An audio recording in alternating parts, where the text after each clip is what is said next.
जय जगन्नाथ सांग मैंने शुभ सकाळ भिडियोटी बनवार कारण आपण शेष पर्यटन देखूँ भिडियो बनवार कारण जापर देखो पिन्नु भाई जिनस पत्र धरी रेडी हो गले आम जीवु पिन्नु भाई ठंडा पिऊँ मौसी कहूँ मद मु पिऊँ देखु मतलब वो अलग ही लेवल का बंदा था। एबे आम गाड़ी जिनस पत्र लोड करके चलू आमर जो फिस्ट हम आम बाटे जाऊँ आपण मैंने देखु एबे जगह को पहुँची गलु आमर जो जगार फिस्ट हम देखु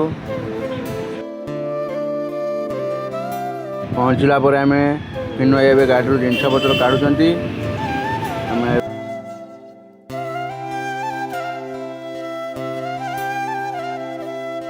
जरी मटन काढ़ी धुआधुई करी तेल मसला पकईकी आरंभ करूँ। पिन्नु भाई एपटे पियाज कटाकटी आरंभ कर सारे पियाज पाखापाखि कटा हो गला। देख मो भाई आसला क्षीरोद भाई चेतक धरिकी आसरीज आम तेल पकेलु तापर आलू पकेलु आलू को भजा भजी करूँ कहीं आसिले भजा भजी आलू करेंगे। आलू बर्तमान भजा सरीगला एबे पत्र को आम काढ़ुचु तापर गोटा मसला आमर पड़ा ए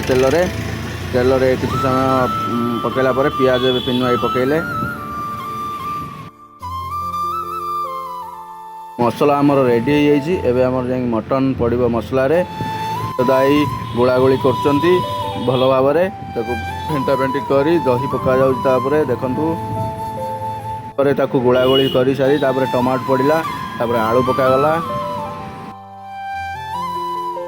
वर्तमान मटन आमर रेडी हो गला तापर आमे एबे टिके ताकू टेस्ट करूँ आपण देखंतु मटन मु टेस्ट करुँची पूरा गरम अच्छी केमती पूरा जबरदस्त होती